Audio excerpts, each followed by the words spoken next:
ఈ నగరాల్లో ఒకసారి మనం పరిశీలిస్తే పేద శ్రామికులు ఎవరెవరు ఉన్నారు నగరాల్లో? ఎవరెవరు ఉన్నారో ఒకసారి, ఎలాంటి వ్యక్తులు ఉన్నారో ఒకసారి పరిశీలిస్తే నగరాల్లో ఎవరున్నారు అంటే, నగరాల పరిస్థితి ఒకసారి మనం పరిశీలిస్తే పేద శ్రామికులు, వీళ్ళు తమ జీవనానికి ఇతరుల కోసం కష్టపడి పనిచేసే శ్రామికులు వీళ్ళు. సో వీళ్ళు తమ జీవనానికి ఇతరుల కోసం కష్టపడి పనిచేసేవాళ్ళు ఈ యొక్క వర్గం. నెక్స్ట్ బానిస సేవకులు ఉండేవారు.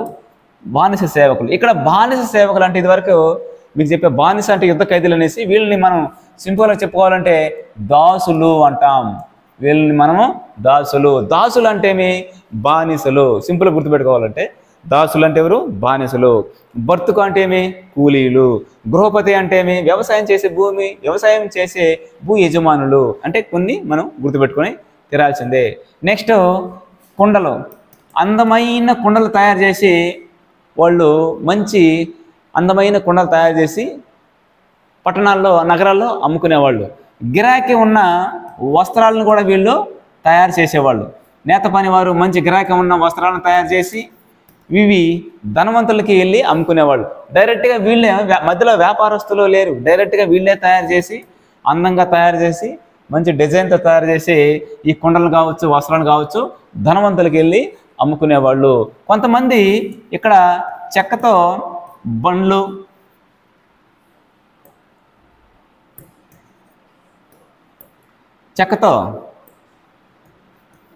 చేసేవాళ్ళు, గృహోపకరణాలు చేసేవాళ్ళని చెప్పాను మీకు. అంటే వీళ్ళే డైరెక్ట్గా వెళ్ళి ఆ యొక్క ధనవంతులకి నగరాల్లో ఉండే వాళ్ళకి అమ్ముకునేవాళ్ళు. నెక్స్ట్ ఏనుగు దంతాలతో చెక్కతో కొన్ని బొమ్మలు తయారు చేసేవాళ్ళు. బొమ్మలు తయారు చేసి ఈ నగరాల్లోనే ధనవంతులకి అమ్ముకునేవాళ్ళు. వీళ్ళతో పాటు నగరాల్లో ఇంకా ఎవరెవరు ఉన్నారనే విషయం వస్తే, అంటే కొన్ని ఈ బొమ్మలన్నీ కొన్ని త్రవ్వకాల్లో కొన్ని మాత్రం మనకు బయటపడ్డాయి. ఇంకా ఎవరున్నారు? గణకులు ఉన్నారు, తాపీ పని వాళ్ళు, నీటిని తెచ్చేవారు, ఊడ్చేవారు, గుర్రాలకి శిక్షణ ఇచ్చేవారు,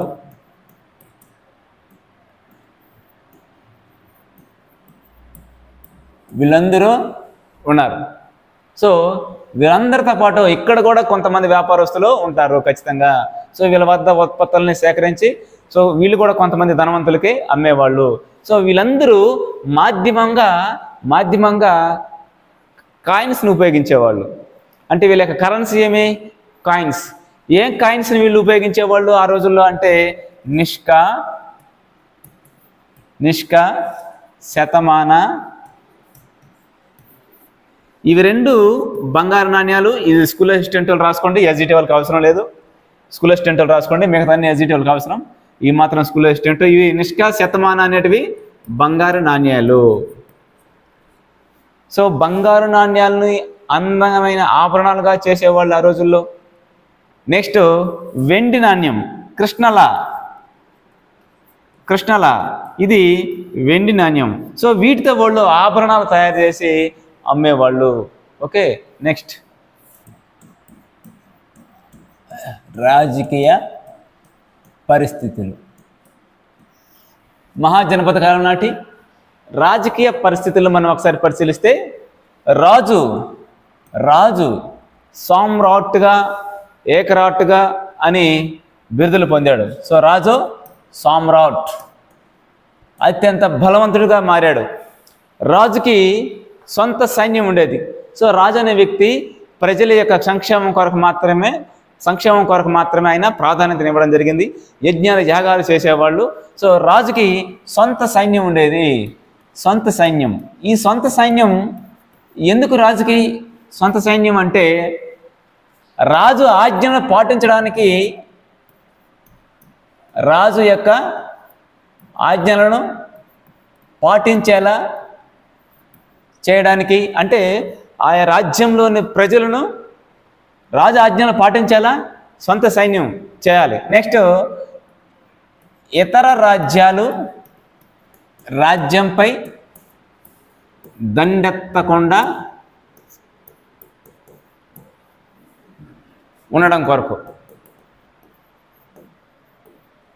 అంటే ఇతర రాజ్యాలు ఈ రాజ్యాలపై దండెత్తుకుంటూ ఉండాలంటే ఏముండాలా? సైన్యం ఉండాలా. ప్రజలు ఆజ్ఞలను పాటించేలా చేయాలా అంటే సైన్యం ఉండాలా. సైన్యం ఉంటేనే ప్రజలు కూడా రాజు ఆజ్ఞలని పాటిస్తారు. పాటించని యెడల కఠినమైన శిక్షలు విధించడం జరుగుతుంది. మహాజనపదం కాలంలో పటిష్టమైన కోట గోడలు రాజులు నిర్మించుకునేవారు. సో పటిష్టమైన కోట గోడలు ఎందుకు నిర్మించుకునేవారంటే మీరు గమనించండి, ఏ కోట గోడ అయినా సరే ఎత్తైన ప్రాంతంలో ఉంటుంది. మగత చూస్తే గిరివజ్రపురం, శత్రు దుర్భేదంగా ఉంటుంది ఆ కోట.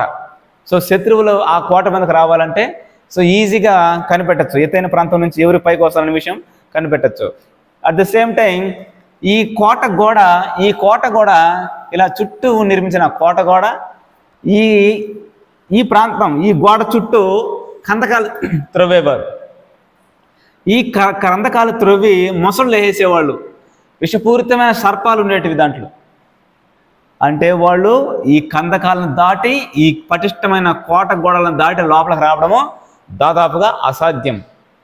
సో రాజధాని బలంగా ఉండాలా, వేరే రాజ్యం ఆ రాజ్యం మీదకి దండెత్తకుండా ఉండాలంటే పటిష్టమైన కోట గోడలు రాజులు అనేవాళ్ళు నిర్మించుకునేవాళ్ళు, ముఖ్యంగా రక్షణ కొరకు, రాజధాని రక్షణ కొరకు. ఓకేనా, రైట్. మరి పటిష్టమైన కోట గోడలు కట్టడానికి లేదా నిర్మించడానికి భవన కార్మికులు కావచ్చు, మరి సైన్యానికి వాళ్ళ కుటుంబానికి ఆదాయ మార్గాలు కావచ్చు, ఖచ్చితంగా రాజు సంక్షేమానికి ఖచ్చితంగా అమౌంట్ డబ్బులు అవసరం. మరి ఈ యొక్క డబ్బుల్ని, ఈ యొక్క కరెన్సీని, ఈ యొక్క అమౌంట్ని పన్నుల రూపంలో ప్రజల వద్ద నుండి వసూలు చేయడం జరిగింది. సరే, ప్రజల వద్ద నుండి రాజు ఏ విధంగా పన్నులు వసూలు చేశాడు అనే విషయం ఒకసారి మనం పరిశీలిస్తాం.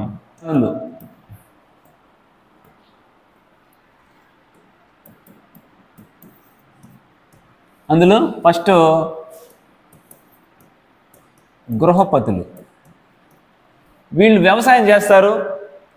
సో వ్యవసాయం చేస్తారు కాబట్టి వీళ్ళు పండించిన పంటలో 1/1 పన్ను కట్టాలి. పండించిన పంటలో 1/6 పన్ను కట్టాలి. దీనిని బాగా అంటాం.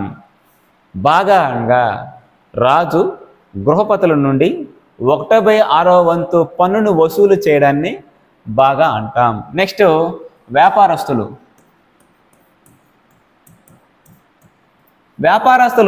వాళ్ళు అమ్మే వస్తువులపై పన్ను కట్టేవాళ్ళు. అంటే అమ్మకం పన్ను. ఇప్పుడు మనం కడతా ఉన్నాం కదా, ఏదైనా ఒక కంపెనీ ఒక వస్తువు అమ్మాలంటే గవర్నమెంట్ ట్యాక్స్ కట్టాలి, అది అమ్మకం పన్ను.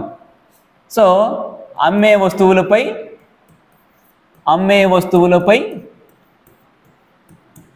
పన్ను కట్టాల్సిందే. నెక్స్ట్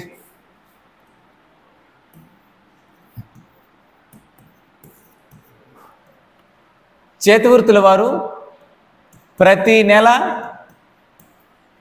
నెలలో ఒక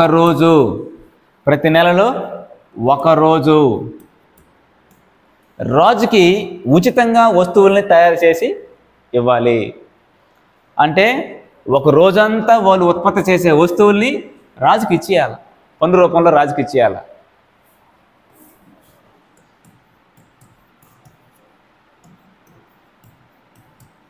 ఈ పశువులు, గొర్రెలు కాసేవారు వీళ్ళేం చేయాలా అంటే వీళ్ళు జంతు ఉత్పత్తుల్ని అంటే మాంసాన్ని,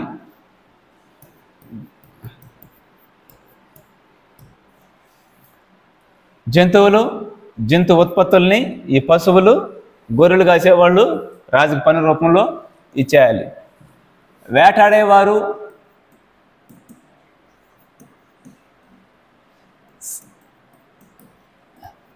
సేకరణ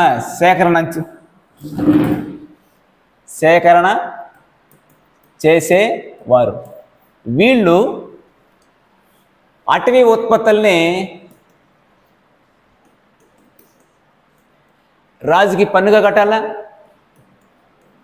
అడవుల నుంచి సేకరించిన కలపని రాజుకి పన్నుగా కట్టాలా. నెక్స్ట్ వీళ్ళు తోళ్ళు, వీళ్ళు ఏమైనా జంతువుల్ని వేటాడినప్పుడు ఆ జంతువుల తోళ్ళు రాజుగారికి పన్నుల రూపంలో కట్టాలి.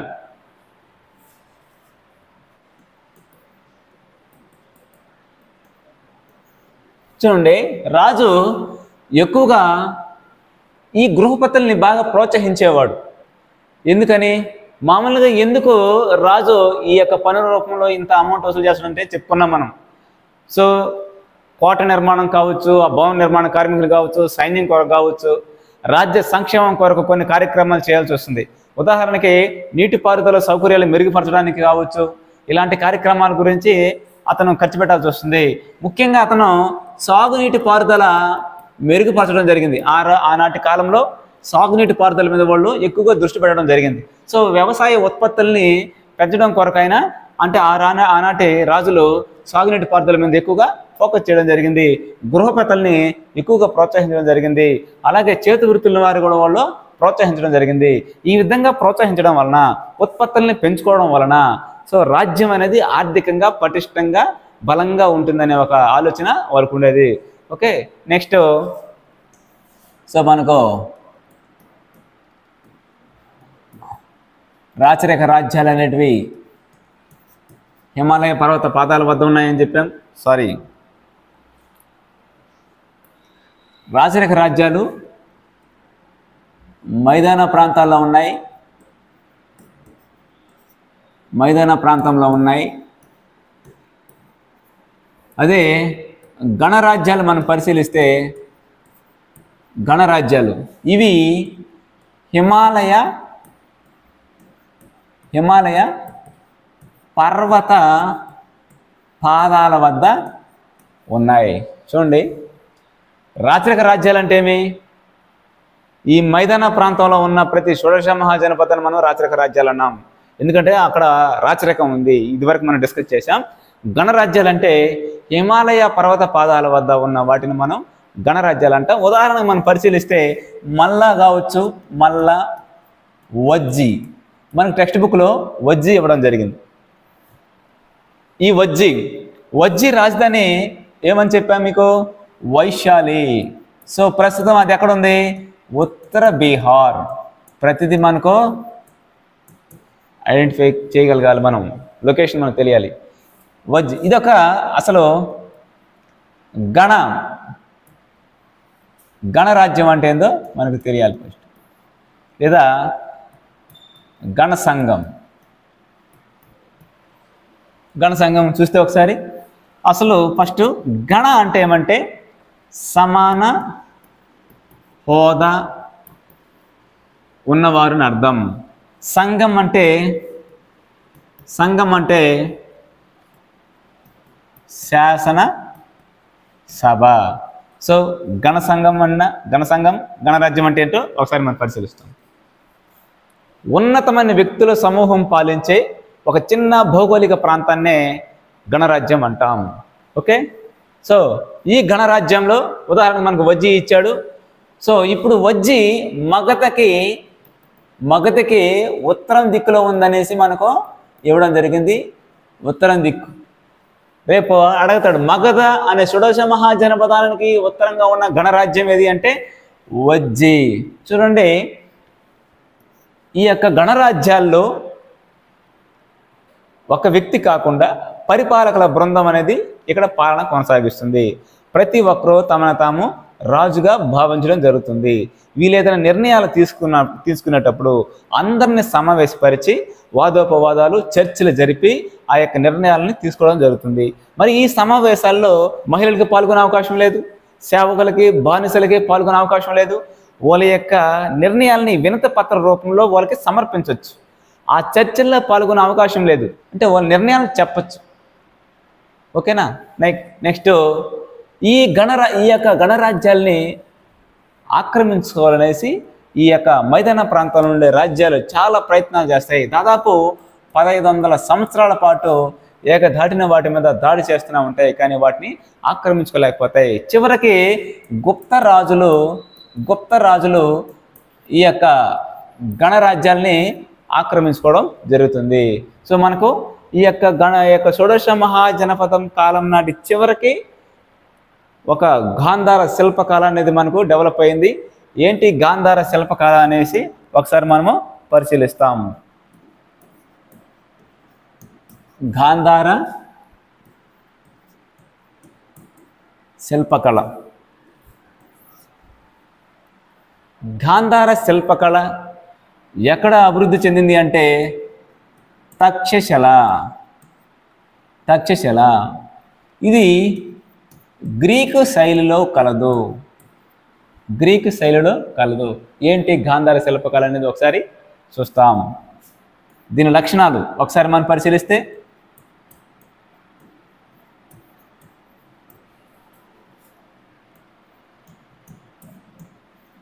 వాస్తవికత,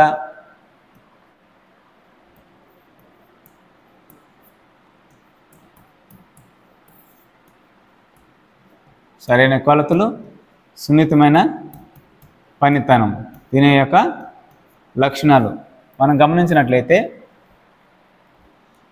ఈ గాంధార శిల్పకళలో ఎక్కువగా ఎవరి విగ్రహాలు మనకు కనిపిస్తాయంటే గౌతమ